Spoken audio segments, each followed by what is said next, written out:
అమెరికాలో ఈ తెల్లోళ్ళు ఎప్పుడు ఆ బ్రెడ్ ముక్కలు ఎట్లా తింటారు అనుకుంటాం. ఇక్కడ చూసారా బారులు తీరుంటారు. $10 ఇస్తే చాలు ఫుల్‌గా పెడతారు.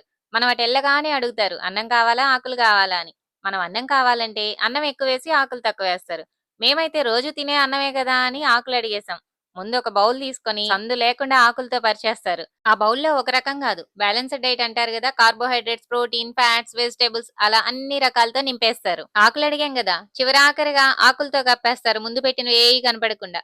ఏంటబ్బా అని పేరు పెట్టడానికే ఉండదు. టేస్ట్ సూపర్‌గా మరల మరల తినాలనిపించేలాగా ఉంటుంది. ఈ రెసిపీ అమెరికాలో ఎక్కడికెళ్ళినా దొరుకుతుంది. మనం ఎలాగా ఇచ్చేది ఆకులే గదా అని దాంతో పాటు సాస్ గూడా ఇస్తారు. వెనిగర్‌తో చేసింది బాగుంటది. తీయగా, పుల్ల పుల్లగా దాన్ని పచ్చడి కలుపుకున్నట్టు కలుపుకొని నంచుకుంటూ తినేయాలి. బాగా రుచి మరిగిన నాలుక ఆకులేం తింటది? అందుకని ఇక్కడ మేమైతే ఆకుల్ని గూడా చికెన్ ముక్కలనుకోని గుటగుట మింగేస్తున్నాం. ఇక్కడైతే మా బుడంకాయ ఇప్పటి నుంచి ఆకులు, అలములు ఏం తినేదిలే అమ్మ. మీ దాంట్లో ఏమన్నా ఉంటే తినడానికి బీన్స్ ముక్కలు అటు ఇసిరేయండి నేను తింటాను అంటుంది. గుటగుట మింగేస్తుంది ఏరుకొని. ఇక్కడ మావాడైతే నాటకాలేస్తున్నాడు. ఆకులు వదిలేసి ఏయో దొరికినయి దొరికినయి మింగేస్తున్నాడు.